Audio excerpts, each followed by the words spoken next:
여러분 안녕하십니까? 아시아투데이 김동원입니다. 네, 자, 여러분 많이 기다리셨죠? 예고는 해드렸습니다만은 오늘 11시에 시간이 도저히 조정이 안 돼서 11시 반이나 돼야 여러분을 만날 수 있다라고 제가 말씀은 드렸습니다만은 그래도 참 글쎄요, 분주합니다. 예, 이 각종 행사가 참 이 소화를 할 수 없을 정도로 서울이면 서울 또 청주면 청주 분주한 그런 나날이 이어지고 있습니다. 뭐 바쁜 게 좋죠. 사실은 일이 없어서 이렇게 뭡니까 한숨을 쉬는 것보다는 일이 바쁜 게 참 어찌 보면 다행스럽고 또 행복한 징표일 수도 있겠지만 글쎄요, 지나치게 일이 많이 몰려드니까 또 정신이 없습니다. 그래도 여러분을 만나는 시간은 가장 또 저에게는 의미가 있고 행복한 그런 시간이기 때문에 조금 늦더라도 이렇게 말씀을 해 올립니다. 네, 제가 여러분들께 간헐적으로는 말씀을 드렸습니다. 청주 흥덕의 내년 총선에 이 준비를 하고 있다는 게 제가 일찌감치 여러분들께 말씀을 공식적으로는 못 드린 이유는 글쎄요, 저는 여러분들을 방송을 통해서 이렇게 인사를 드렸기 때문에 방송에 전념을 하고 여러분들과 변함없이 꾸준하게 만나는 것이 제1의 가치일 텐데 총선이면은 그러면 올해 못 보는 건가 하는 그런 또 생각을 할 수도 있을 테고 해서 여러분들에게 공식적으로는 말씀을 나중에 정말 분위기가 무르익을 때 드려야 되겠다라고 생각을 하고 있었더랬습니다. 그런데 말씀을 드린 것처럼 그때 고성국 TV에 출연을 해서 고성국 박사가 어디서 얘기를 들었는지 김동원 박사가 청주 흥덕에 이렇게 출마한다는 얘기가 있는데 기정사실 같다 이런 식으로 아예 말을 했죠.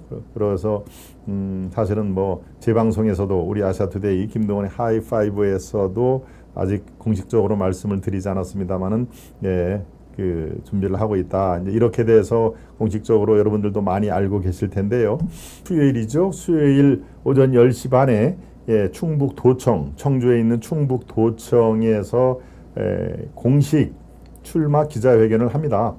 저희 방송에 관련된 모든 시청자 여러분들께 이제 하루에 앞서서 공식적으로 여러분들께 인사를 드리는 게 좋겠다 하는 그런 말씀을 드립니다. 네, 도희님이 동원 참정치 김동원 그렇네요. 동원 참치 여러분 아시죠? 동원 참치에 정자가 들어가면 동원 참정치 그게 지금 저희들 이 참모들이 하나 개발해낸 하나의 이제 로고입니다. 동원 참정치 해가지고 이렇게 동원 참치 여러분들이 자주 드시는 동원 그 참치 그 로고를 이렇게 하는데 글쎄요, 뭐 여러분들이 많이 그러네 동원 김동원이니까 동원 참치네라고 해서 기억에 아주 인상에 많이 남는다 해서 동원 참정치를 쓰는데 우리 도인님이 또 어떻게 먼저 아셨네요. 동원 참정치 그렇군요. 글쎄요, 지지자들을 많이 오게 하느냐 그렇지 않고 혈혈단신 저 혼자 가서 이 결연한 의지로 기자회견을 할 것인가에 대해서 저희 참모들이 의견이 분분합니다. 이 기회에 수십 명이 가서 세액 과시를 좀 해야 됩니다. 아닙니다. 그럴 필요 뭐가 있습니까? 혼자서 이렇게 결연한 의지 표명을 하는 게 오히려 더 좋을 수도 있습니다. 뭐 여러 가지 얘기가 나왔는데요. 그래서 인원 동원은 가급적 안 할 예정입니다. 저 혼자 기자회견문 낭독하고 이렇게 질문을 통해서 저희 출사표를 던질 그럴 계획입니다. 그래서 우리 이덕수님 또 한미숙님 시작이 반입니다. 좋은 결과 있길 기대합니다. 또 ABCN님 동원 참치 가격이 너무 올랐어요. 고객님은 벌써 뭐 김동원 의원님이라고 말씀하셨는데 그래서 내일 공식 출마 기자회견에 앞두고 여러분들께 그래도 먼저 이렇게 보고 겸 공식적으로 저의 그 각오 또 임하는 자세, 이것을 말씀을 드리는 게 낫겠다, 그런 생각을 하고 있습니다. 그래서 가끔씩 여러분들이 미리 알고 청주 흥덕 화이팅 뭐 이런 얘기를 많이 해주셨는데요. 네, 오늘로써 저희가 이제 공식화를 할 그럴 그 태세입니다. 그러니까 물론 4월 10일 내년 총선은 4월 10일이지만 그 이전에 또 준비 과정이 있고, 당분간은 뭐 여러분들하고 같이 방송하는 거는 변함이 없습니다. 네, 청주에 내려가서도 충분히 방송을 할 수가 있고요. 여러분들과 만나는 그 방송 접점 포인트는 앞으로라도 상당 기간 지속이 될 거니까 너무 아쉬워할 그럴 필요는 없습니다. 네, 만약에 이제 연말이라든가 연초 이렇게 정말 이제 뭐 길거리 유사라든가 뭐 길거리 인사 뭐 이런 것 때문에 시간을 못 낼 경우에는 할 수가 없어도 그 이전에는 충분히 짬을 내서 여러분과 같이 서울에서는 뭐 월화수 정도는 제가 소화를 할 거고요. 그렇게 해서 여러분들과 만나는 접점 포인트는 꾸준하게 유지를 할 계획입니다.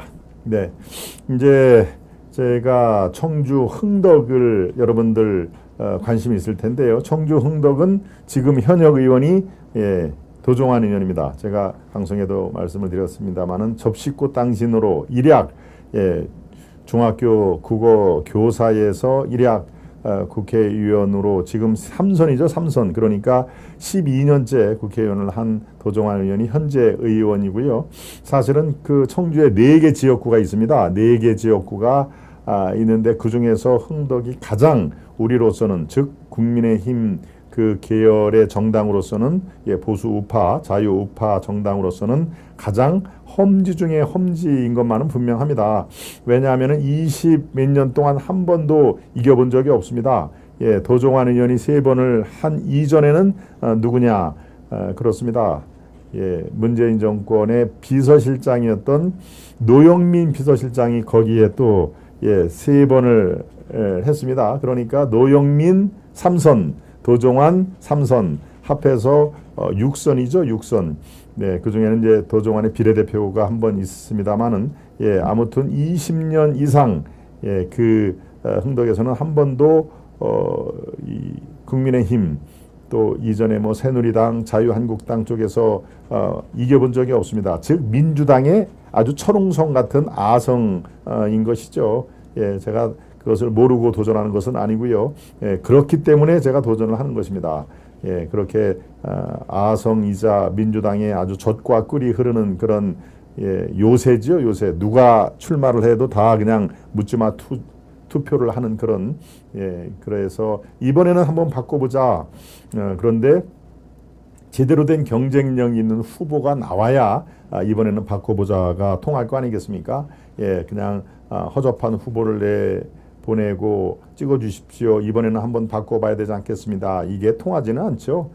경쟁력 있고 투표를 하고 싶은 마음이 들 정도의 그런 후보가 나타나야 이제는 한번 우리도 바꿔보자라고 하는 그런 기운이 청주에서 움트릴 거 아닙니까? 그래서 작년 연말에 그런 그 추천을 많이 받아서 언론사에 제가 이제 동아일보 또 매일경제 기자를 30년 이상을 하고 지금 아시아 투데이라는 아주 좋은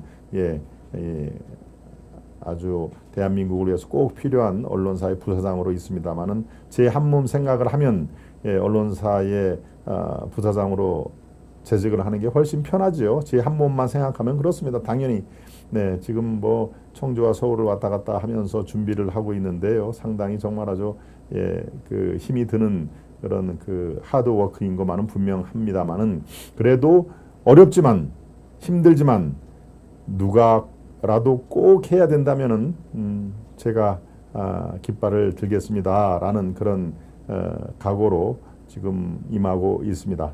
네, 분위기가 나쁘지는 않습니다. 제가 쭉 다니면서 준비를 하고 많은 분들과의 그 인사를 나눌 그런 상황에서 분위기가 아주 그 괜찮습니다. 그리고 정말 이번에는 한번 청주가 변화의 중심이 돼야 되겠다 하는 그런 상황이 지금 되고 있으니까요. 제가 비록 몸은 힘들고 고되고 또 정신이 하나도 없을 정도의 그런 많은 일정을 소화하고 있습니다만은 그 결과는 상당히 좋을 수가 있다라고 하는 상당히 기대 섞인 긍정적으로 저는 생각을 합니다. 만약에 제가 청주 흥덕 이른바 민주당의 아주 텃밭 중에 텃밭인 청주 흥덕에서 제가 4월 10일 밤 12시에 승리를 한다면 그것은 아마 전국적인 뉴스가 될 것입니다. 네, 그건 아마 제 승리가 아니고 우리 유권자 여러분 또 시청자 여러분 음으로 양으로 많이 도와주신 시청자 여러분의 그런 승리가 될 텐데요. 물론 뭐 벌써 아직 한 7개월 남았습니다만은 제가 승리란 표현을 벌써부터 한다는 얘기는 그 일념으로 이게 단순한 지역구 하나의 승리가 아니라 이것은 대한민국 정치 변혁의 큰 아주 획기적인 분기점이 될 수가 있다. 그런 의미에서 제가 승리라는 표현을 썼습니다. 그래서 당 소속은 어디신가요? 단뽀뽀님이 말씀하셨는데 지금 들어오셨군요. 국민의힘으로 출마를 합니다. 당 소속은 민주당이 아니고 제 방송을 뭐 한 두어 번이라도 보셨으면은 이게 뭐 이쪽은 당연히 제가 뭐 또 다른 의미에서 이재명 저격수 아니겠습니까? 팩트로 이재명을 지적하고 이재명의 잘못된 것을 아주 여러분과 함께 종합적으로 분석을 하고 이재명 같은 그 지도자는 대한민국에서 더 이상 있어서는 안 된다. 이재명 한 사람으로 지금 대한민국이 얼마나 국정이 괴멸되고 마비까지 되는 그런 현상이 된다. 국정 왜곡을 일삼는 정치 지도자들은 더 이상 안 된다 하는 얘기를 제 방송에서 줄기차게 얘기를 했기 때문에 방송을 보시면은 그렇구나. 뭐 저분은 당연히 국민의힘이겠구나라고. 우리 김 박사 조금이나마 응원하려고요. 내년엔 통영에서 흥덕구로 이사해야 할 듯. 흥백구님, 이사를 가실 필요는 없고요. 마음속으로 그렇게 응원을 해주시면 됩니다. 김 대표 인맥이 좋으셔서 꼭 승리하시오. 국회를 바로 잡아주세요. 소바나님 감사드리고요. 구독은 진작 해놨어요. 단뽀뽀님 감사드리고요. 꼭 당선하시길 바랍니다. 옆 동네 대전에서 김 박사 당선을 기원하겠습니다. 임석빈님이시네요. 임석빈님. 임석빈님 제가 기억이 납니다. 임석빈님 자주 격려를 해주시는 우리 임석빈님 기억이 나시고요. 그렇군요. 80, 90년대 중앙당 조직국 당직자로 선거를 치른 경험으로 힘들고 험한 시작을 하시는데 응원합니다. 이덕수님은 중앙당의 조직국 당직자시군요. 그렇죠. 선거를 아주 실무적으로 준비하는 데가 바로 조직국인데 당직자로 계셨군요. 이덕수님. 그렇군요. 대한민국의 정상화를 기대합니다. 우리 고객님. 좋습니다. 단수공천, 이거는 뭐 지금 그런 거를 논의할 때는 아니고요. 이제 공천은 공천관리위원회가 구성이 돼서 연말이나 연초쯤에 저런 게 전략공천이냐 아니면 뭡니까 경선을 하느냐 이제 그것이 그때부터 진행이 됩니다. 그러니까 아직은 뭐 전략공천이니 단수공천이니 이런 걸 얘기할 시점은 아니다라는 것을 말씀을 드립니다.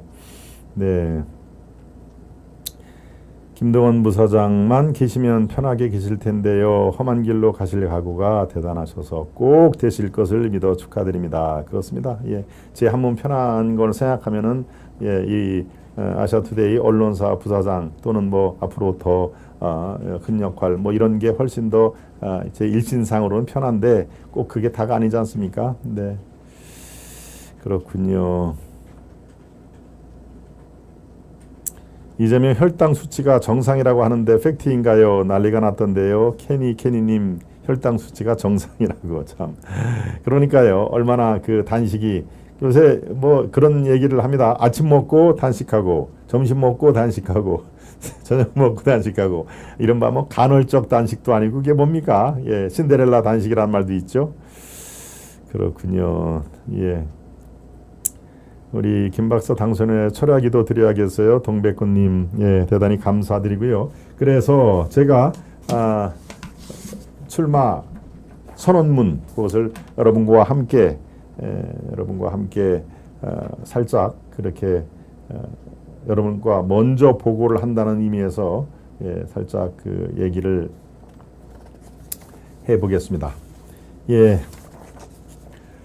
저 김동원은 내년 4월 총선이 대한민국 현대사에서 가장 중요한 국회의원 선거라는 점을 각종 방송을 통해 여러 차례 강조를 했습니다. 그런 만큼 이제 내년 국회의원 선거를 관전하고 논평만 하는 언론인이 아니라 청주 흥덕의 미래를 직접 개척하는 책임 있는 당사자로서 총선에 임하려고 합니다. 첫째, 청주 흥덕은 대한민국 X축의 한가운데 위치한 물류의 핵심 지역입니다. 이처럼 하늘이 내려준 지리적 강점에도 불구하고 이 지역 선배 정치인들이 지역 발전에 어떤 노력과 성과를 냈는지 저는 기억하지 못합니다. 저의 첫 번째 공약은 바로 여기에 초점을 맞출 것입니다. 하고 이 대목은 워낙 민감한 대본이니까 제가 우리 굴지의 대기업의 청주 흥덕과의 그 연관관계 이것을 내일 조목조목 얘기를 하려고 합니다. 이것을 오늘 미리 얘기하면은 또 하루 사이에 또 이 상당한 소용돌이가 일어날 거기 때문에 이것은 내일 여러분들께서 한번 찾아봐 주시면 좋을 거고요. 예. 두 번째, 청주 흥덕은 지난 20년간 민주당의 안마당이자 젖과 꿀이 흐르는 텃밭이었습니다. 예, 제가 말씀드린데 그대로죠. 묻지마 투표 행위가 지금까지 줄곧 이어졌었다. 민주당 후보는 그 누구도 쉽게 당선이 되는 지역이었다. 특정 정당에 묻지마 투표를 할 만큼 지금 흥덕은 한가롭지도 여유롭지도 않습니다. 이러한 투표 행태로 지역민에 돌아온 것이 과연 무엇이었습니까? 정체된 지역 상권과 무기력함만이 만연되지 않았습니까? 청주 시민 여러분, 흥덕을 이대로 두실 겁니까? 저 김동원, 흥덕을 대한민국 정치 변혁의 상징 지역으로 바꾸겠습니다. 지역 발전을 위해 열심히 일할 후보에게는 일할 기회를 주고 기득권에 안주하는 후보에게는 따끔한 회초리로 퇴출을 시켜야 마땅합니다.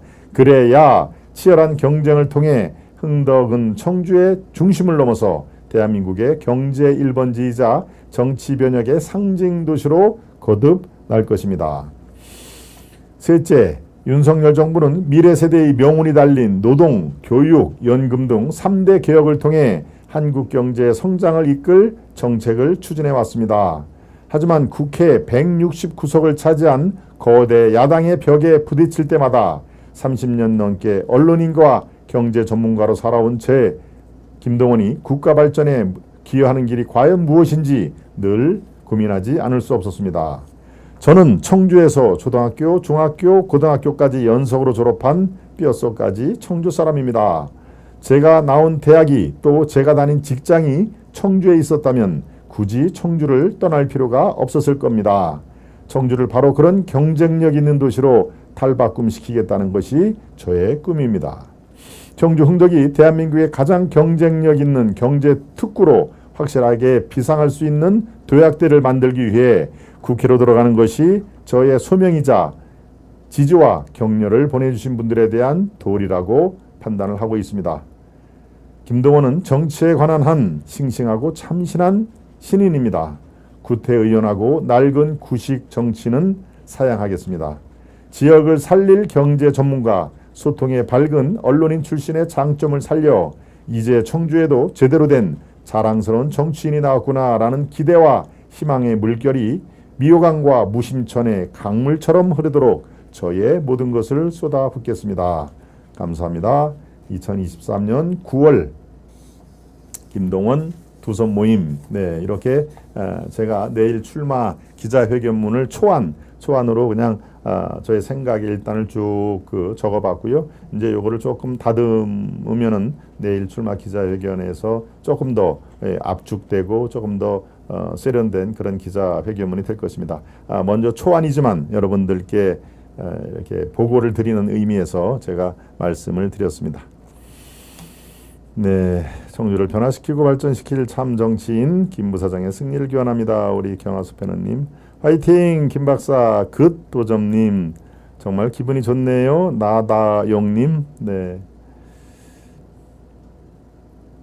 청주 인태 전략의 요점 지역도 됩니다. 이번엔 꼭 탈환해야 될 이유입니다. 도인님. 네, 그렇군요. 불타는 군고구마님도 오셨고요. 네, 그렇군요. 재영김님. 네, 어쨌든 꼭 당선되시길 기원합니다. 올바른 정치를 하셔야 일반 국민들이 걱정 없이 잘 살 겁니다. 꼭 당선되시기를 바랍니다. 우리 캐니캐니님. 그렇습니다. 예, 제가 이 출마 선언에도 나왔겠지만요, 청주 흥덕을 제가 조금 보완 설명을 드리면요, 우리 그 대한민국을 이렇게 X축으로 이렇게 이 지도에서 X축으로 하면은 딱 그 중심점이 바로 청주입니다. 그렇지 않습니까? 예, 서울, 경기 또 쭉 여러분들이 경부고속도로나 중부고속도로를 타면은 한가운데 있다는 거는 쉽게 알 수가 있죠. 그런데 청주에 4개 지역구가 있는데요. 그중에서도 가장 핵심 지역이, 그러니까 대한민국 X축의 정가운데 있는 데가 바로 청주 흥덕구라는 지역입니다. 네, 여러분들 청주 흥덕구 하면은 오송 참사를 먼저 생각을 하실 텐데요. 예, 바로 그 오송이 청주 흥덕구에 위치를 하고 있고요. 예, 흥덕이 그렇습니다. 예, 바로 오송역, 이 KTX 타고 내려오면은 오송이 바로 청주 흥덕입니다. 청주 흥덕구에 있는 지역 이름이 오송이기 때문에, 그래서 이제 그 지역을 오송역 하면은 오송이 잘 생소한 지역 아닙니까? 그래서 청주 오송역 이렇게 지금 이제 바꾸는 그 작업을 지금 하고 있는데요. 바로 경부고속도로, 중부고속도로, 그다음에 KTX 오송역, 청주 기차역, 이게 교통에 또 물류에 완전히 대한민국의 한 가운데 있기 때문에 정말 하늘이 내려준 천혜의 지역인 것만은 분명합니다. 그래서 거기에 SK 하이닉스 반도체 공장도 있고요, LG 화학 등 대기업들이 많이 들어와 있기 때문에 청주에서는 이미 경제 중심지가 됐습니다. 청주 전체의 이 GRDP, 그러니까 지역 1인당 GLP라고 그러죠. GRDP를 100이라고 하면은 4개 지역구니까 25%가 평균 아닙니까? 그런데 34%나 그게 됩니다. 흥덕이. 이미 경제는 청주에서 따를 수 없는, 다른 지역구보다 따를 수 없는 경제 활동이 이루어지고 있다. 그렇죠? 25%가 평균인데 4개 지역구니까 지금 34, 35%까지 경제 비중을 차지하고 있다. 그 지역에는 SK 하이닉스 같은 대규모 공장이 이미 들어와서 가동이 되고 있다라고 하는 경제 중심지가 될 수밖에 없는 상황인데요. 바로 이런 천혜의 그런 지역적인 그 요건을 지금까지 어느 누구도 이 경제에 밝은 경제 마인드로 더 한 차원 높은 경제 요충지로 그렇게 만들지를 못했습니다. 그게 늘 청주 시민들이 아쉬워하는 대목입니다. 뭔가 좀 제대로 된 지도자, 제대로 된 지역구 국회의원이 나오면은 이것을 잘 중앙 이 네트워킹과 또 중앙 그 정부 이런 거와 연결을 시키면은 따라올 수 없을 정도로 엄청난 경쟁력이 있는 도시가 될 텐데, 지금까지는 글쎄요, 아까 얘기한 이 선배 정치인뿐만이 아니라 지금까지 여기에서는 노영민 민주당의 또 도종환 이렇게 두 사람이 20년 동안 지역구 국회의원을 했는데, 글쎄요, 경제에 대해서는 뭐 크게 신경을 안 쓰는 그런 편입니다. 뭐 모른다라고 제가 딱 규정하기는 그렇습니다만, 그러니까 이게 발전할 수 있는 토대는 충분히 갖추어져 있을 때 제대로 된 이 지역 대표를 할 수 있는 리더를, 지도자를 만나지는 못했다라는 의미에서 제가 그 역할을 한다. 제가 가지고 있는 그 경제 경영, 뭐 또 제가 전공이 그쪽이고 또 기자생활, 동아일보 매일경제에서 기자생활의 대부분을 경제부와 정치부에서 활동을 했기 때문에 누구보다도 그건 잘할 수 있다. 아마도 다른 건 몰라도요. 다른 건 몰라도 이 지금 현재 도종환 의원이나 이 민주당의 노영민 의원보다는 그쪽 이 그런 각종 인프라를 바탕으로 그 청주와 흥덕을 대한민국의 경제 1번지로 탈바꿈시킬 것은 제가 훨씬 더 잘할 수 있다라고 하는 그런 포부를 펼칩니다. 또 하나는 그렇습니다. 경제 1번지로 탈바꿈하겠다라는 게 하나면은, 두 번째는 당연히 그렇습니다. 정치 변혁의 중심이 되겠다. 정치 변혁이 지금까지 20몇 년 동안 청주가 특정 정당, 민주당의 아성으로 돼 있었죠. 원래는 그렇지 않았습니다. 원래는 제가 고등학교나 대학 다닐 때에도 원래는 그렇지가 않았습니다만은 글쎄요, 그 뒤에 민주당에서 20년간 청주를 거의 독식한, 호남이나 마찬가지로 독식한 그런 현상이 벌어졌는데요. 이거 왜 이런 현상이 벌어졌는지는 시간이 많이 필요하기 때문에 오늘보다는 다음 시간에 말씀을 드릴 거고요. 이것을 이제 정상화로 돌려놓겠다. 그래서 정치 변혁의 한가운데 흥덕을 올려놓겠다. 정치 변혁의 중심이 되겠다 하는 그런 청사진을 갖고 있습니다. 그러니까 하나는 경제 1번지로서 그 인프라스트럭처를 활용을 해서 이것은 우뚝 반석 위에 올려놓겠다 하는 얘기. 두 번째는 정치 변화를 넘어서 정치 변혁의 중심이 되겠다. 그 선봉장에 제가 서겠다 하는 그런 청사진을 갖고 있습니다.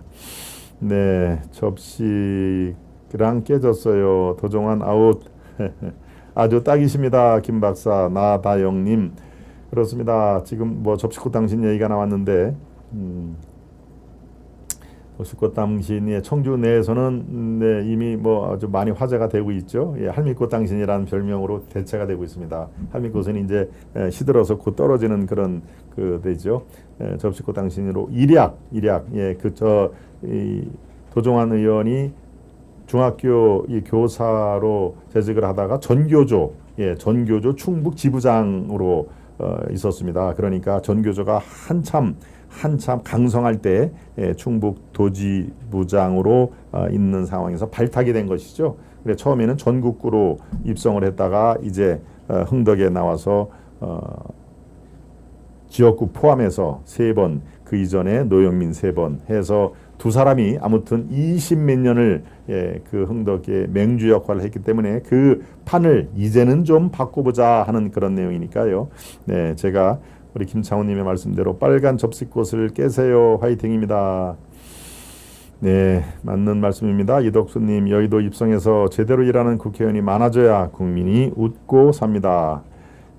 고인물이 썩었습니다. 새물로 건강하게 바꾸자고요. 호빵찐빵님이 호빵찐빵님 아주 닉네임이 아주 좋습니다. 네, 앞으로 종종 찾아뵙기를 바랍니다. 김 박사 얼굴에서 진심이 느껴집니다. 네, 김재영님도 감사해드리고요. 충북을 되찾아 주세요. 미사엘 정님, 청주 시민분들 전 세계가 물류 한국으로 몰립니다. 제1의 물류 허브 지역으로 거듭나기를 바랍니다. 우리 도인님, 네, 좋습니다. 이제 출마 선언문의 대략적인 내용을 여러분들께 말씀을 드리면서 제2의 강한 출사표. 원래 출사표라는 것이 그렇습니다.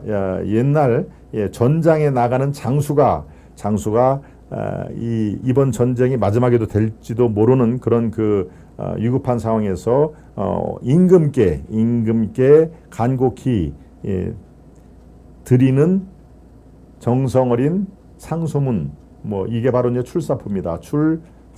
그래서 사자가 들어가는 거군요. 스승사자가 출사표. 물론 여기서 임금이라는 게 이제 곧 백성하고 임금하고 똑같이 보는 것이죠. 임금이 곧 백성이고 백성이 임금이다. 그러니까 형식은 임금에게 마지막으로 이 전쟁에 출전하는 장수의 심경과 어떻게 싸우겠다라는 것을 담담하게 적은 거지만 따지고 보면 백성들에게 임하는 자세, 나는 이번 전쟁, 내일부터 참전하게 될 이번 전쟁에 이렇게 싸울 것이다 라고 하는 그런 게 바로 출사표라는 그 3글자에 담겨 있는 것입니다. 그래서 먼저 내일 공식적인 출마 기자회견에 앞서서 우리 왕 애청자 여러분들께 제가 총선 출사표를 던진다라는 보고를 제가 말씀을 드렸습니다. 네, 늦었지만 꼭 국회 입성하시기를 간절히 바랍니다. 긋도점님, 네, 접시가 아니고 사발입니다. 사발. 사발꽃 당신입니까, 루카님? 네, 좋습니다. 첫 번째 이슈에서 여러분께 총선 출사표에 대한 간단한 보고를 드리는 게 제가 도리이자 예의일 것 같아서 말씀을 드립니다. 좋습니다. 네, 오늘 김동원의 하이파이브 5가지 저렇게 이슈 중에서 이슈 1 김동원이 청주 흥덕 총선 출사표 던졌다 하는 얘기는 지금까지 간략히 보고를 드렸습니다. 이제 두 번째 이슈로 가보도록 하겠습니다. 네, 이재명 의도대로 체포안이 부결이 되나 하는 그런 내용인데요. 7시쯤에 드디어 이제 정신이 혼미한 상태로 빠져들어서 긴급히 병원으로 이송을 했죠.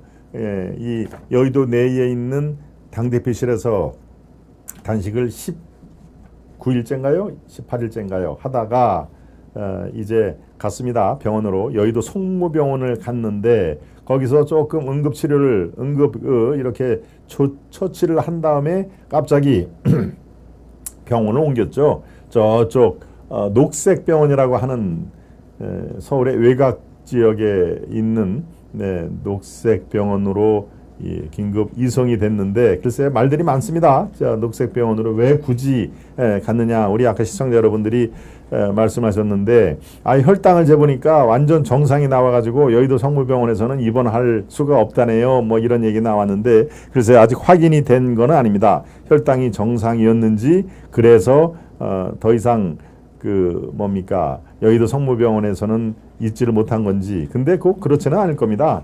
혈당이 정상이라도 뭐 다른 거에 이상이 있으면은 응급실이나 뭐 입원할 수는 있는 거니까 그렇게 되지는 않을 겠습니다. 아마도 녹색병원이 제가 알고 보니까 민주당과 매우 아주 이렇게 가까운 밀접한 관계의 그런 녹색병원입니다. 저 서울 중랑구에 있는 병원인데요. 그것도 좀 이따가 말씀을 제가 말씀을 드리겠습니다. 녹색병원은 민주당 전용 생체 범죄 세탁소입니다. 산적 아저씨. 녹색병원장이 이재명의 하수인이랍니다. 미사일 정님님. 네. 요즘 가벼운 병은 입원이 안 됩니다. 라고 말씀을 하셨는데요. 자, 지금 이재명이 단식을 할 때 왜 8월 30일 날 단식을 했는지 그거에 대해서 말들이 굉장히 많죠. 여러 가지 얘기가 나오는데 그 중에 하나가 9월 중에 유력하게 청구 구속영장이 발부가 될 텐데 그럴 경우에는 역산을 해서 8월 말쯤에 시작을 하고 그리고 한 2주 정도 단식을 하고 근데 단식이 아무도 안 보는 데서 단식을 하니까 뭘 먹었는지 모르죠. 밤 10시면 딱 자기 방으로 대표 방으로 들어가서 아무도 못 오게 비서실장이라든가 몇 사람만 오고 기자들은 출입금지를 시키니까 그 안에서 뭐를 섭취를 하는지 우리가 알 도리가 없지 않습니까? 그러다가 지금 이제 문제가 뭐 심각하다라고 해서 병원으로 이제 이송이 됐는데 자 그래서 이 단식이 도대체 왜 뜬금없는 단식이냐라고 하면서 얘기를 여러 가지 했습니다. 이게 이 구속영장 체포 구속영장이 청구되면은 국회에는 회기 중에 불체포 특권이 있기 때문에 어떻습니까? 본회의에서 체포 동의안이 가결이 되든 부결이 되든 국회 본회의를 통과를 시켜야 될 그럴 상황이 있는 거 아닙니까? 그런데 지금 막상 이재명이 저렇게 병원에 실려갈 정도의 상황이 악화되자 이른바 중간층에 있는 민주당 의원들을 중심으로 그래도 저렇게 단식 후유증을 겪고 있는 사람에게 이른바 교도소 가라고 구속하라고 얘기는 못하겠다라고 하는 그런 기류가 있다는 얘기이죠. 그래서 체포안을 이 정상적인 상황에서는 이번에 이제 두 번째 체포 동의안 표결이 있는 거 아닙니까? 첫 번째는 우여곡절 끝에 딱 한 표, 딱 한 표가 더 많아서 이 구속이 안 됐죠. 물론 그 딱 한 표, 찬성 반대보다 찬성이 한 표가 많다는 얘기인데 정족수에는 여러 표가 좀 부족이 됐기 때문에 구속이 안 된 거 아니겠습니까? 이번이 두 번째인데 두 번째는 아마도 이재명이 이 체포 동의안이 가결이 될 가능성이 매우 높다라고 그렇게 여의도 정치권은 전망을 하고 있었습니다. 그런데 막상 이재명이 저렇게 혼미한 상태로 빠져들자 민주당의 관망하는 의원들, 중도파 의원들이 그래도 이건 아니지. 저렇게 뭐 생사의 갈림길은 아니어도 혼미한 상태에 빠진 이재명을 보고 구속을 시켜라 라는 얘기는 내 못하겠다 라고 하는 중도층을 중심으로 해서 이런 기류가 나타난다는 얘기입니다. 그러니까 어떻습니까? 이런 기류가 이재명을 비롯해서 이른바 친명 핵심들들은 이게 노림수가 성공을 한 거죠. 두 번째 체포 동의안은 아마 비명과 중도층의 의원들이 상당 부분 체포 동의, 즉 찬성을 던질 것이다 라고 얘기를 했는데, 두 번째의 상황에서 이렇게 단식과 쓰러짐 그리고 병원 이송 이런 것들이 계속적으로 보도가 되고, 아무리 그래도 한국적인 정서는 저렇게 쓰러진 사람을 교도소로 가라는 얘기는 참아 못하겠다. 이제 이런 동정론이 일어난다는 얘기입니다. 이 민주당 내에서 체포한 부결 주장이 커지고 있는 바로 배경 설명을 제가 드린 건데요. 일부 친명 의원은 공개적으로 이번에는 체포 동의안에 부결을 내가 던지겠다라고 공개적으로 약속을 했다 하는 얘기입니다. 이 비주류 의원 중에는 이렇게 얘기를 했네요. 이재명 본인이 입장 표명을 하지 않는 상황에서는 현재 가결표를 던지기 어렵게 됐다. 가결이라는 얘기는 체포에 동의한다는 얘기니까요. 또 불체포 특권 포기 선언까지가 있어 이번엔 가결될 줄 알았지만 예상 밖의 단식 투쟁으로 또다시 방탄 가능성이 커졌다. 즉 비주류 의원들 비명 친명 비명할 때 비명 의원들을 중심으로 바로 이런 움직임이 지금 강하게 일어나고 있다. 그러니까 이렇게 되면 단식을 한 의도대로 지금 돼가고 있다는 얘기입니다. 이재명이 그 뜬금없는 단식을 할 때 이제 한 2, 3주 뒤에 이 구속영장이 검찰에 청구가 되고, 그러면 회기 중에 당연히 체포동의안이 국회로 송부가 되고, 그렇게 되면은 내가 이번에는 분명히 구속이 될 가능성이 높은데, 그렇다면 바로 이때 단식을 하자라는 노림수가 상당 부분 지금 통하고 있다. 당내에 그런 기류가 강하게 일고 있다 하는 얘기입니다. 이재명이 7시 10분쯤 어제 제가 MBN 아침 프로그램 새벽 프로그램에 나가서 막 방송을 할 때 시작하기쯤 돼 건강 악화로 병원에 긴급 이송됐다라는 그런 뉴스가 나왔습니다. 그래서 여의도 성모병원에서 생리식염수 투여 등 응급조치를 받은 후에 오전 9시 40분쯤 죽나고 녹색병원으로 이송됐다. 이렇게 얘기를 합니다. 그 비서실장은 이 녹색병원으로 이송된 후에도 이재명은 최소한도의 수액, 이 건강, 여기 있죠. 수액, 링거라고 그러죠. 링거. 수액 치료 외에 음식을 일절 섭취하지 않는 단식을 이어가겠다고 얘기를 했는데요. 글쎄요, 그게 그대로 이어질지 지켜볼 대목입니다. 어제 병원으로 이송됨과 동시에 검찰이 한 행동이 뭐였습니까? 구속영장 청구를 했죠. 구속영장 청구를 두 번째로 구속영장을 청구했는데 지금 오늘 구속영장 청구한 내용이 소상하게 지금 나오고 있습니다. 그런데 배임액과 뇌물액이 훨씬 더 많이 늘었다는 그런 얘기가 나오고 있습니다. 그만큼 이제 수사를 열심히 했겠죠. 바로 서울중앙지검이 이재명에 대해서 쌍방울 불법 대북송금, 백현동 아파트 개발 특혜, 검사 사칭 위증 요구 등 구속영장을 청구를 한 영장에를 보면 바로 이 대표의 혐의가 배임이 5,095억 원, 제3자 뇌물이 239억 원으로 늘었다 하는 얘기입니다. 이재명에 대한 구속영장 청구가 A4 용지로 140쪽 분량이나 되는데요. 여기에는 범죄의 중대성과 증거인멸 우려가 상세하게 기재가 됐었다 하는 얘기인데요. 일단 저 표를 보고 여러분과 함께 더 이어나가도록 하겠습니다. 이재명 민주당 대표의 1차, 2차 수사사건 혐의들이 자세히 나와 있죠.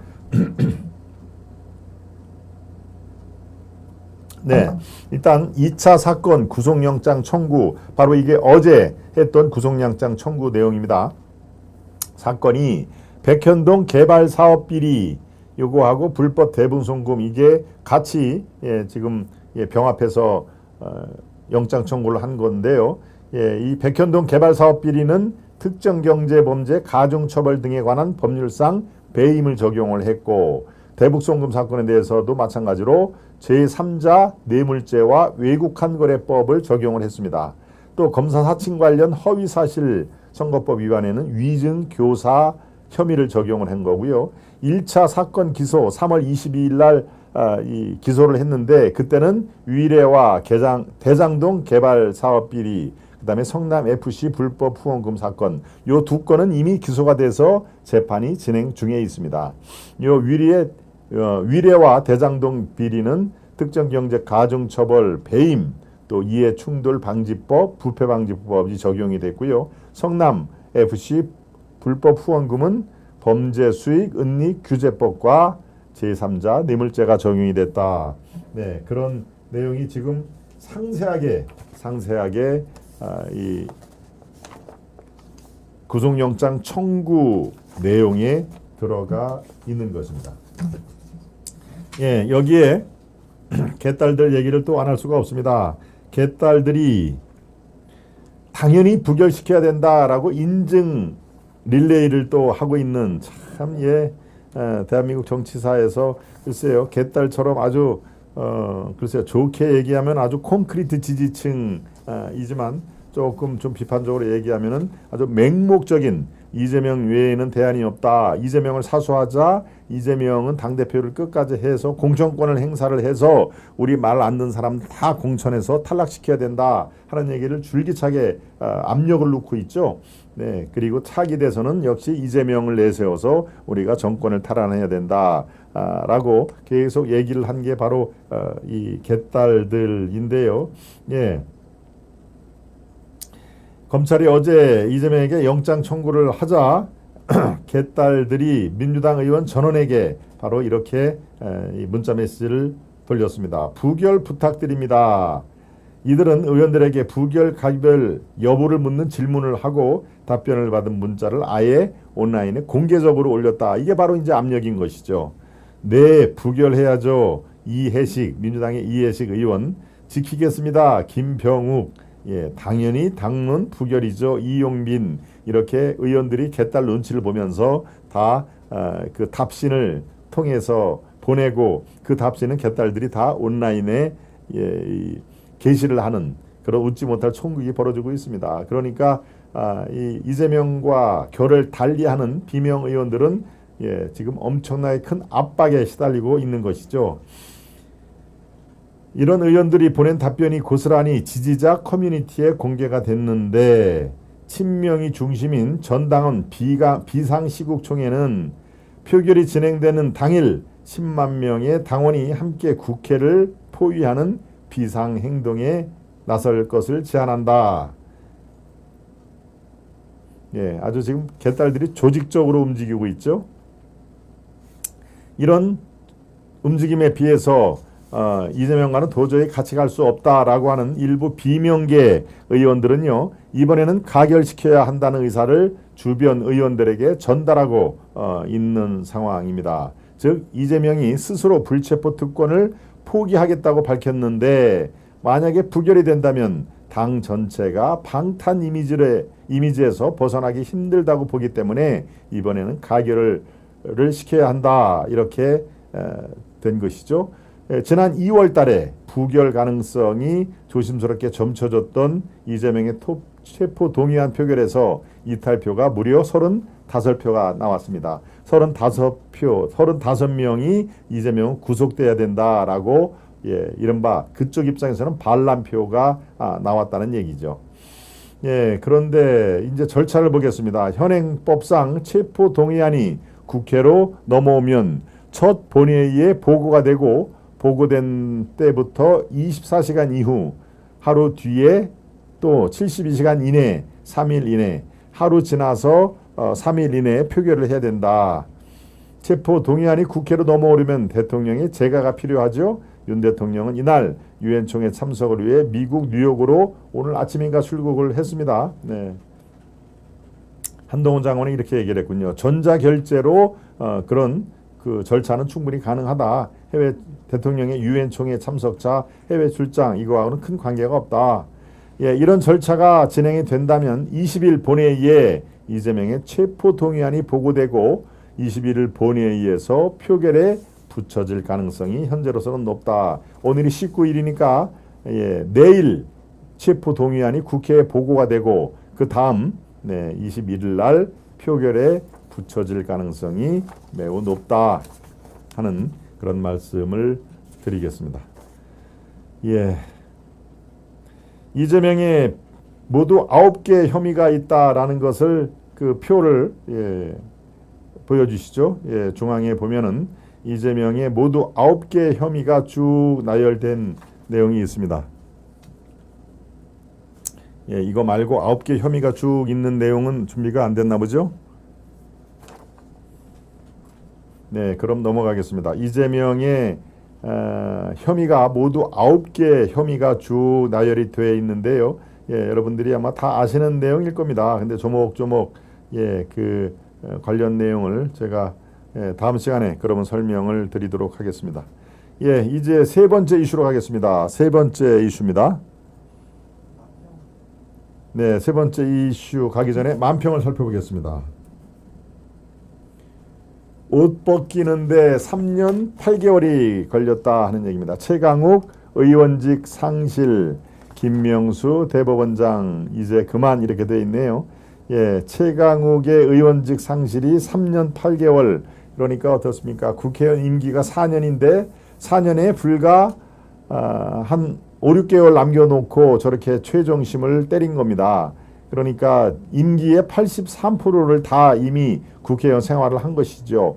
국회의원으로서 누릴 거 다 누리고 83%의 임기를 다 채우고 이제 김명수가 대법원장을 떠나가기 며칠 전에 최강욱의 의원 상실, 저거는 뭐 아무리 최강욱이 이뻐도 김명수 눈에 이뻐도 저거를 대법원에서 뒤집거나 하는 그럴 가능성은 제가 없다고 어제 말씀을 드렸죠. 왜 그럴까요? 이거는 너무도 뚜렷한 그 뭡니까 허위 그 공문서 위조 결국은 그런 거죠. 인턴 그 확인서를 허위로 써줬으니까 그게 이 조국과 정경심의 재판에서 그게 유죄가 이미 혐의가 다 인정이 된 상태이기 때문에 최강욱의 혐의는 돌이킬 수가 없었다 하는 얘기를 그래서 김명수도 뭐 마음은 최강욱을 끝까지 무죄로 돌려서 의원직을 더 유지를 하게 하고는 싶었겠지만 그게 이미 조국과 정경심의 재판에서 다 혐의가 인정이 된 거기 때문에 어쩔 수 없이 최종 판결을 냈다 하는 얘기를 말씀을 드립니다. 예, 두 번째 만평을 보겠습니다. 주렁주렁이 있네요. 주렁주렁. 강성 지지층 결집, 비명계의 입막음, 비정한 집권 세력, 강성 지지층 결집, 좀 아까 말씀드린 개딸들 얘기를 했고요. 비명계도 입막음을 하고 또 이재명 외에 대안론 이것을 소명을 시키고 비정한 집권 세력이라는 다목적 포석이 이재명의 단식 그 다음에 병원 이송에 깔려있다 하는 얘기죠. 주렁주렁 달렸다. 네, 이거는 아주 정말로 수작이네요. 이렇게 병원 모습을 보면서 주렁주렁 저렇게 수액을 맞는 옆에는 개딸들 강성 지지층을 결집시키는 효과도 있고 자기를 반대하는 비명계의 입막음을 틀 수도 있고 그 다음에 대안론을 소면을 이재명 외에 뭐 김부겸이라든가 이런 사람들의 대안론을 없애버릴 수도 있고 그 다음에 비정한 집권 세력이라는 그런 세간의 여론을 불러일으킬 수도 있다. 즉 동정론이죠. 저렇게 쓰러졌어도 구속영장을 청구를 하고 국회에서 통과를 시키려고 하는 아주 지금 비정한 집권 세력이다라는 여론을 환기를 시키고 하는 그런 것들을 한 컷에 다 담았네요. 저는 뭐 이걸 아주 수작으로 보여집니다.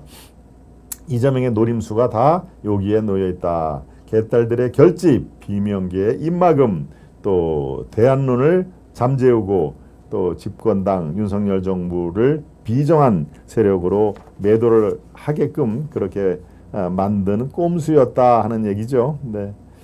그렇습니다. 오늘 두 가지만 평이 다 괜찮습니다. 여러 가지 지금 이 현안에 대해서 고스란히 잘 녹여서 또 거기에 코믹하게 잘 짜여져 있습니다. 네. 세 번째 이슈로 가겠습니다. 세 번째 이슈로 보여주십시오. 문재인의 집값 통계 조작, 총선 직전 수도권으로 확대를 했었다 하는 얘기입니다. 참 문재인의 통계 조작 그리고 가짜 뉴스로 이른바 주연이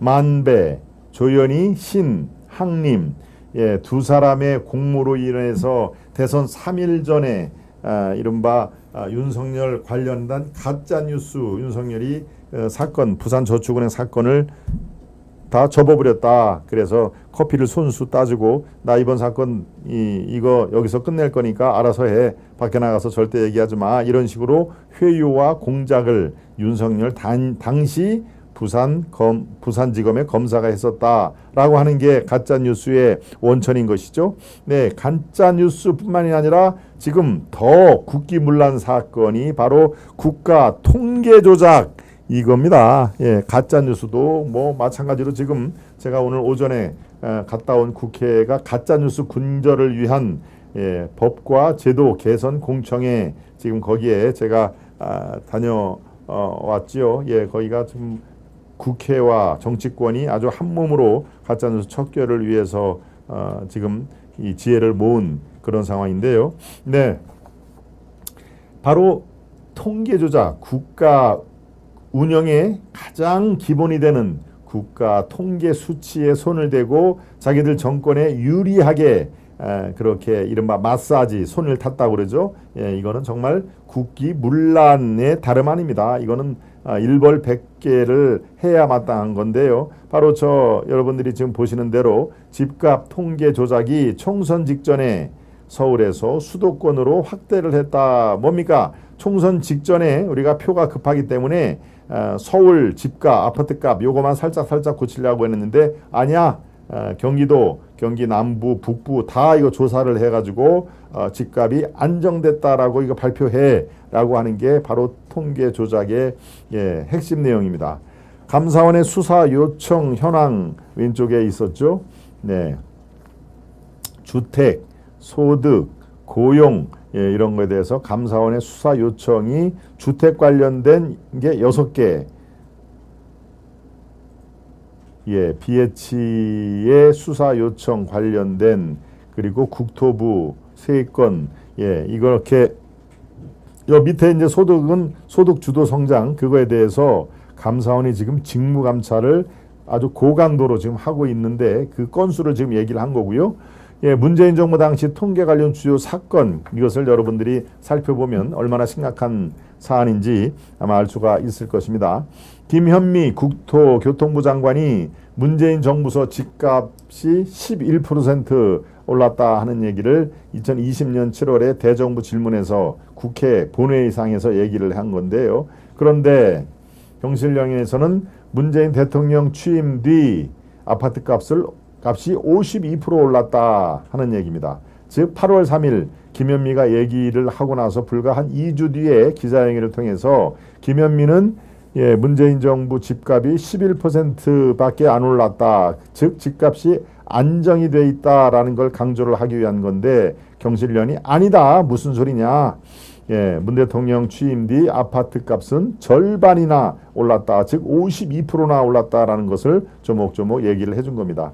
김상조 청와대 정책실장이 경실령 본부장이 날뛸 때는 부동산원 통계를 홍보하며 강하게 반박하라고 어디? 국토부 실무 책임자인 국토부에게 질책을 했다.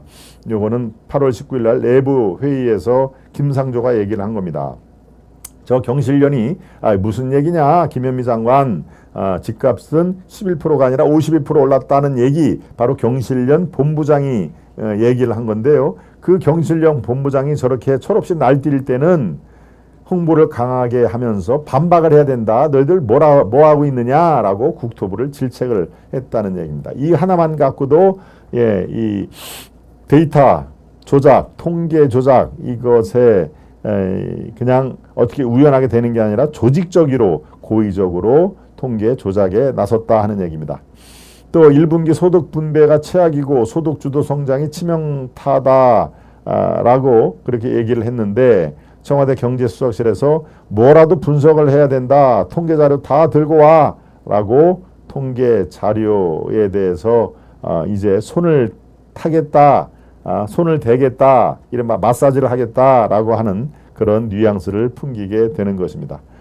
예, 개인 근로소득 하위 10% 제외 모두 증가. 이거는 청와대 경제수석실이 노동연구원 개인연구원에 분석을 의뢰한 거고요. 최저임금 영향 분석이 미비한데도 문재인에게 하위 10% 제외하고는 모두가 소득이 늘었습니다라고 허위 보고를 했다는 얘기입니다. 그러니까 문재인이 최저임금 인상 긍정적인 효과가 90% 예, 통계를 조작해서 낸 허위 보고 거기에 따라서 그대로 앵무새처럼 얘기를 한 겁니다. 문재인은 최저임금 인상 긍정적인 효과가 무려 90%나 나오고 있다 하는 얘기죠. 네.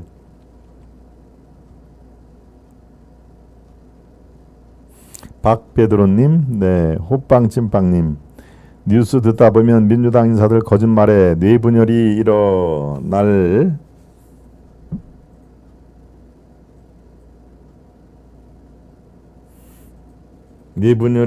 듯 민주당의 두통으로 인한 질병으로 손해배상 청구해야 할 듯합니다.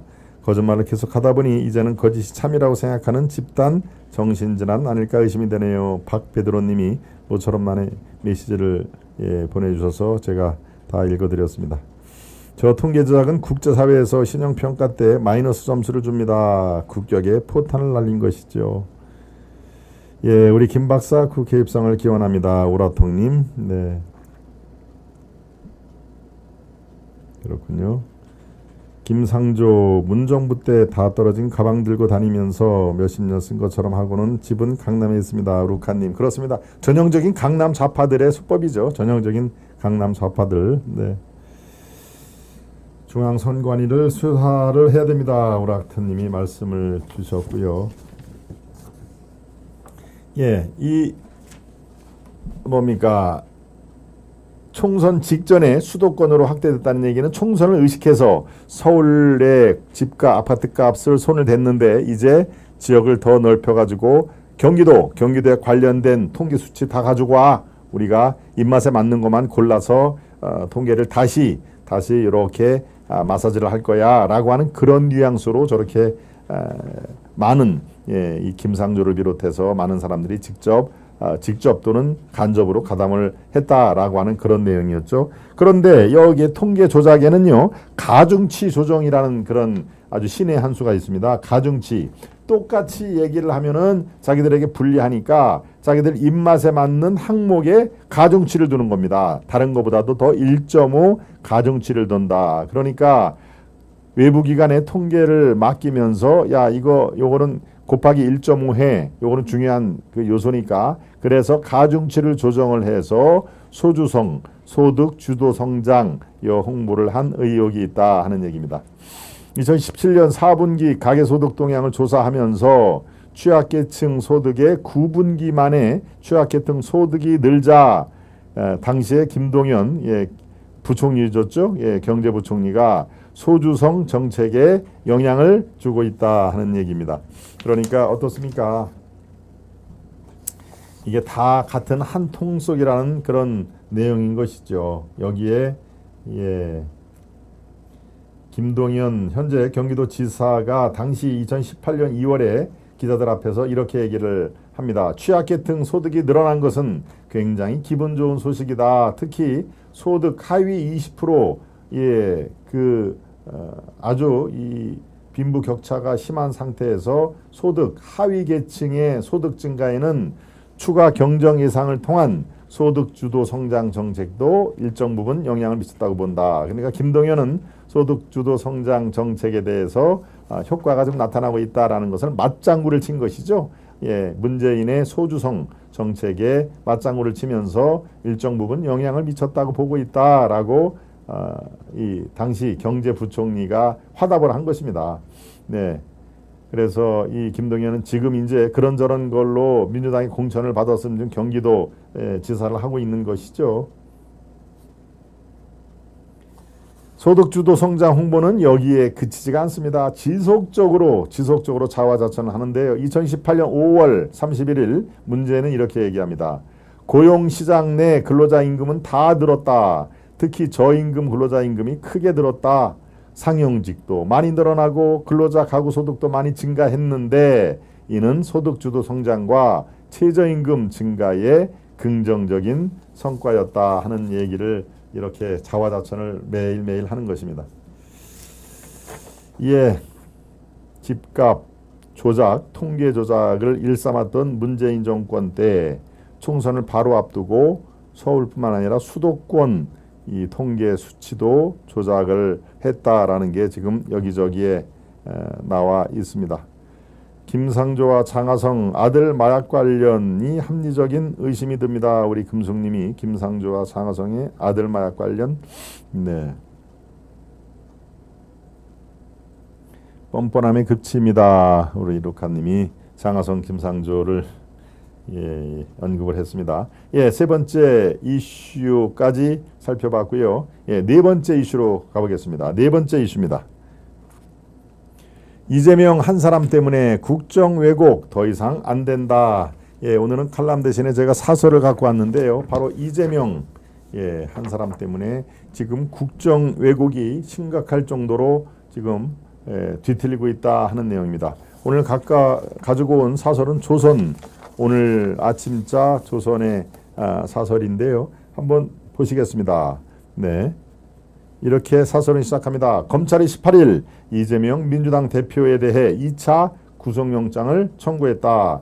성남 백현동 아파트 개발업자에게 특혜를 몰아줘 성남 도시개발공사에 200억 원의 손해를 끼친 혐의, 쌍방울로 하여금 자신의 방북비용 등 총 800만 달러를 대납하게 한 혐의 등이다. 19일째 단식 중이던 이재명은 이날 건강 악화를 이유로 병원에 후송됐다. 민주당은 잔인한 영장 청구라면서 정기국회 일정 중단을 선언하기에 이르렀다. 그러나 이날쯤 이 대표 영장 청구는 예견됐던 일이다. 충분히 이 정도 시점에서 검찰은 영장을 청구하겠다라고 거의 예고까지 한 셈입니다. 검찰은 지난 12일 조사가 마지막으로 발표했다. 마지막 조사 후 일주일 전후로 구속영장을 청구하는 게 일반적인 관행이기 때문이다. 민주당도 이날쯤 영장이 청구될 줄 알고 있었을 것이다. 이재명은 검찰이 쌍방울 사건 조사를 위한 소환을 통보한 다음 날 단식을 시작했고 구속영장이 청구된 날 병원에 실려갔다. 바로 이 타이밍을 지금 다 감안을 하고 단식을 시작했다는 앞서 제가 말씀드린 논평과 아주 흡사한 그런 내용입니다. 이재명 수사는 윤석열 정부에서 시작된 것이 아니다. 당연하죠. 문재인 정부가 민주당 대선 후보인 이재명을 수사하지 않을 수 없을 정도로 심각한 개인 비리 혐의였다. 이재명은 의혹을 불속시키지 못했고 대선에서 패했다. 이후 1년 6개월간 민주당은 물론이고 한국 정치에서 벌어진 일은 모두 이재명 방탄 때문에 벌어진 것이라고 해도 과언이 아니었다. 이재명은 대선에 지고 석 달 만에 국회의원에 또 출마했다. 헌정사상 유례가 없는 일이었다. 의원 불체포 특권을 확보하기 위해서였다. 의원이 된 지 2달 후 당대표에 출마해 총선 공천권까지 쥐었다.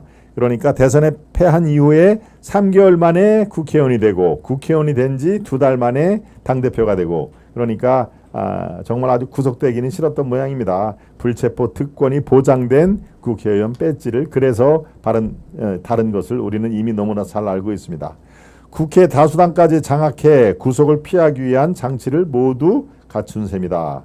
그리고 1년간 하루도 빠짐없이 방탄 국회를 열었다. 불체포 특권 포기를 공약했지만 막상 체포 동의안이 올라오자 불체포 특권 뒤에 숨어버렸다. 민주당은 이재명이 기소돼도 당대표직을 유지하고 1심, 2심에서 유죄 판결을 받아도 총선에 출마할 수 있도록 당원까지 고쳤다. 이재명의 허위사실 공표 혐의를 없애는 소급 입법, 이재명 사건 검사와 판사를 법 왜곡죄로 처벌할 수 있는 법까지 추진하고 있다. 정말 참 허위사실 공표를 없애는 소급 입법까지 지금 추진하고 있고요. 이재명 사건 검사와 판사를 법 왜곡죄로 처벌할 수 있는 법까지 지금 추진하고 있다는 말에까지 가서는 제가 아주 아연실색합니다. 방탄국회 비난을 비켜가기 위해 입법 폭주를 하는 것이다.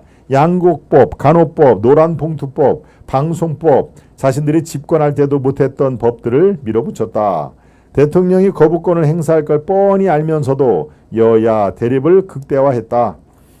이재명에 대한 검찰 수사가 진전되자 대장동 50억 클럽 특검, 김건희 여사 특검 법안을 추진했다. 지금 당론으로 추진 중인 특검만 3개, 국정조사가 4개다. 외교부 장관 해임안도 통과시켰다. 날마다 장애 집회를 열고 후쿠시마 오염수 괴담을 퍼뜨리고 대통령 탄핵을 외쳤다. 이 행위들은 상식을 넘을 정도로 지나친 것이고 이는 이 대표 구속을 막으려는 계산이 포함된 때문이었다. 탄핵과 해임안을 남발하던 민주당은 이 대표가 병원에 실려가기 직전 내각 총사퇴까지 요구하기에 이르렀다. 이재명 체포 동의안은 20일 국회 표결에 붙여질 예정이다. 이재명은 이미 불체포 특권을 포기하고 당당히 영장 심사를 받겠다고 수차례 밝혔다. 그대로 되지 않으면 이 대표 단식과 그간의 모든 민주당의 행태가 오로지 이 대표 방탄을 위한 것이었음을 자인하는 것이 된다. 민주당 대표가 이재명이 아니면 결코 일어나지 않았을 일이다. 이재명 한 사람의 개인 불법 혐의 때문에 더는 국정 왜곡과 마비가 있어서는 안 된다 하는 얘기입니다. 지금 오늘 그 사설이 이재명 한 사람 때문에 국정 왜곡 더 이상은 안 된다라는 그런 사설을 여러분들께 설명을 드렸습니다. 이슈 2에서 이재명 의도대로 체포안이 부결되나와 아주 맥을 상통하는 거라 여러분들이 이슈 2를 내용을 설명을 듣고 4번째 사설을 들으면은 쭉 하나 물 흐르듯이 강물이 흐르듯이 아마 연결이 잘 되고 이해가 쉽겠다라는 설명이 듭니다. 이제 이슈 4번째 사설에 이어서 5번째 이슈로 마무리를 짓겠습니다. 동대문 을 폐류나 제거를 위해 김경진 전 의원과 관악의 유종필 자유우파 국민은 참정치 김 박사를 응원합시다. 우리 이덕수님, 김경진, 유종필, 김동원 이렇게 써주셨네요. 좋습니다. 5번째 이슈로 가도록 하겠습니다. 최강욱 임기 80% 채우고 의원직을 상실했다. 이미 앞서 충분히 말씀을 드렸습니다.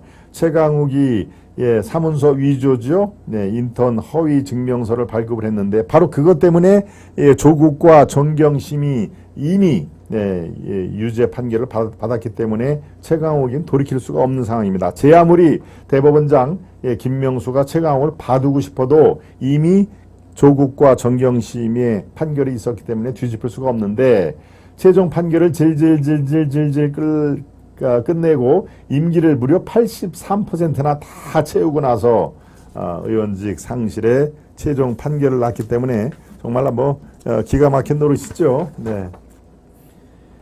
그렇습니다.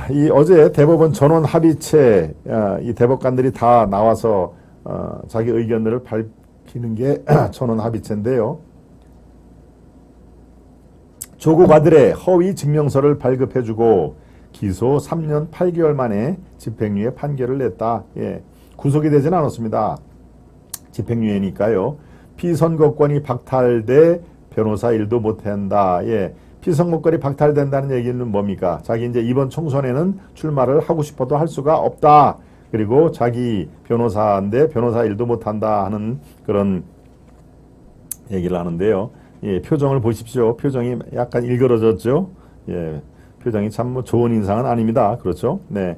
대법원 전원 합의체는 최강욱이 가짜 인턴 증명서를 발급해 연세대, 대학원 입시 등에 쓰이게 한 혐의, 이게 바로 업무방해 혐의입니다. 업무방해를 인정해 징역 8개월, 집행유예 2년, 그러니까 징역 8개월을 너는 살아야 되지만 그래도 사회적인 지위가 있기 때문에 징역 8개월을 사지는 않고 단지 집행을 2년간 유행하겠다. 네가 사회생활을 하면서 2년 동안 아무 탈의 없이 잘 지내면은 징역 8개월을 산 거와 똑같은 효과를 내겠다. 예, 징역 8개월을 때려놓고 집행유예 2년 동안 조심해서 살아라 얘기죠. 예, 사회활동 하는 데는 문제가 없습니다. 단지 출마와 변호사법에 저촉이 되니까 변호사를 얘기를 어떻게 보면 참 집행유예라는 것도 하나의 편법은 편법입니다. 그죠?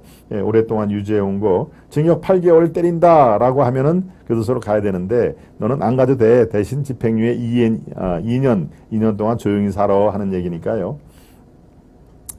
공직선거법상 금고 이상 형을 받으면 피선거권을 잃는다. 즉 다음 총선에 출마하지 못한다는 얘기입니다.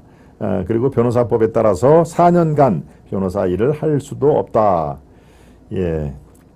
이 사건은 대법원 일부에서 심리를 하다가 석 달 전에 전원 합의체로 넘겼습니다. 그래서 소부에서 의견이 일치되지 않았기 때문에 대법관 전원 의견을 내는 전원 합의체를 통해서 된 것이죠. 네. 1심의 주심이었던 오경미 대법관은 이날 민유숙, 이흥구 대법관과 함께 정경심 전 교수 참여권도 보장해야 한다는 반대 의견을 냈다. 예, 진보 성향으로 분류가 되는 이들은 압수수색에서 참여권 법리는 실질적 당사자를 보호하기 위한 방향으로 발전해왔다. 증거 은닉을 교사하며 하드디스크를 줬다고 해도 관리처분권을 완전히 포기했다고 단정할 수 있다. 글쎄 뭔 얘기인지 모르겠네요. 아무튼 최강욱이를 유리하게 계속 심리를 이어갔지만 다른 대법관을 설득을 하지는 못했다 하는 얘기입니다. 네. 그렇군요. 최강욱이 선고 직후 이렇게 얘기를 한 게 더 기가 막힙니다. 무분별하게 이루어져 온 압수수색 절차나 피의자의 인권 보장과 관련해 진전이 있는 판결이 나오기를 기대했는데 결국은 헛된 기대가 된 것 같다. 결국은 헛된 기대였다라고 얘기를 하는데요. 글쎄요. 아마 자기가 무죄 판결을 받을 거를 학수고대를 했나 봅니다. 네. 그렇습니다. 오늘 여기까지 하겠습니다. 여러분 대단히 감사드리고요. 예, 반드시 승리하도록 하겠습니다. 여러분 따뜻한 격려의 박수와 마음속 응원을 보내주시면 더욱더 힘차게 진전을 하겠습니다. 동원 참정치 화이팅! 우리 김재영님. 네, 그렇습니다. 여러분 대단히 감사합니다. 편히 쉬십시오. 안녕히 계십시오.